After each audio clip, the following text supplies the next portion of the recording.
So today I wanted to talk to you about the monkey trial. And um, I first heard about this, has to be around 3.5 years ago.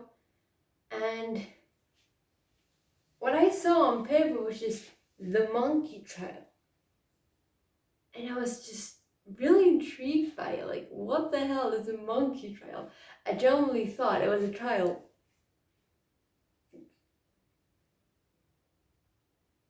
The monkey. Like, a monkey being put on trial. But it turns out it's way more complicated than that. But way more interesting too than I thought it would be. So let's get right into it. On the 10th of July, yes, 10th of July, 1925,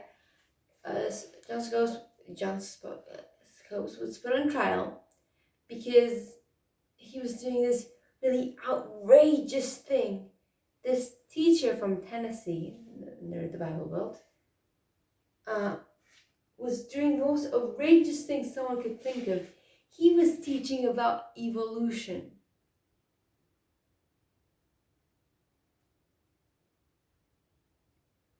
Okay. He was put on trial for teaching about evolution.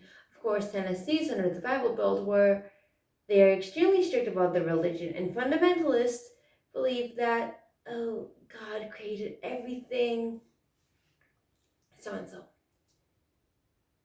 Scopes, he was a teacher, and thought his students should know how science had contributed to the world being the way it is. And he was caught and put on trial. Now, I'm not going to get into details about the trial itself, partially because, not really that significant, although it is quite interesting if you've read about it. But what you need to know is that Scopes had several witnesses, one of them named Brian. No, I remember that. I just know one of them was named Brian, who died shortly after the trial. But he put quite a few arguments forward, but they all failed. The trial ended on the 21st of July, I think it was. And it was just,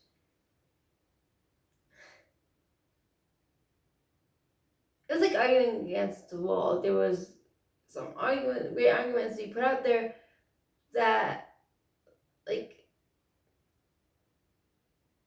what's wrong with teaching people evolution? Like, maybe I'm putting behind the argument that God was behind evolution, but, well, that didn't work. And, I don't know, so many, I'm gonna be honest with you guys. I do not know all the arguments, and the ones I know I've kind of forgotten. But this was a long time ago, and I've read over it. But as you know, I record my videos late at night, and what you need to know is that all the arguments he put forward didn't serve, and he eventually pushed for a guilty verdict, which he got. Well, not him, but they pushed for a guilty. What did I say? Him. They pushed for a guilty verdict, which he got. He was found guilty of teaching evolution. Right. He was guilty of teaching evolution. There's no denying that, but he was found guilty of a crime and fined $100. 1925. Not too bad, but considering the inflation, well, I think that today, it's not cheap. The reason why I say it's not too bad, I don't know what it would be exactly, but honestly, when I first, I thought he was gonna be, when I first read about this, I thought he was gonna be much worse off. But considering where he was, he got the minimum for the sentence. So the minimum to be fined was $100, and he got exactly that, the minimum. But I honestly thought,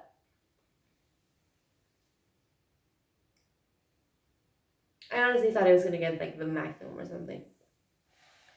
Because, I mean, you tell me this happened in New York or in, I don't know, California or hell, Vermont, like these areas, sure. Like in New Jersey, Minnesota, like the North, sure. But in the South, I honestly that would be harder. I mean, the South has always been a bit more enthusiastic about their religion. And yeah.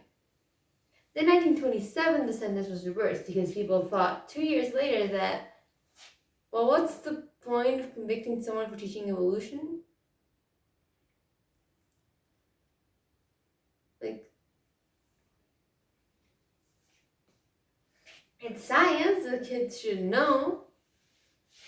If they then decide to be religious, I mean, good for them. They can decide to be religious later on in life. They should be taught the facts and then draw their own conclusions. However, this is not the end of the story. Then fast forward to like 1968 or around that time. Whole civil rights movement around like that area. No serious action relating to Scopes trial was taken. Obviously, Scopes no longer in the spotlight to say the least, but and he was never fully compensated, and any serious action relating to the Scopes trial. And by serious action, I do mean any reversal of any kind. A full-on reversal, not just reversing the charges that happened in 1927, only happened in like the 60s. So yeah, I'm gonna leave it there because there's not much else to say. I mean, I just find it simply ridiculous that in 1925, a man got convicted for teaching evolution. Like, that's less than 100 years ago. We're in 2021, and less than 100 years ago, if you taught evolution at a school, you could get arrested, imprisoned, and fined, which is quite ridiculous, honestly. Evolution is scientific fact. Religion, maybe fact, maybe myth, we don't know. But evolution, there is scientific proof. And I know by that, back then, there was significant research going on. Hell, Darwin had come and gone. But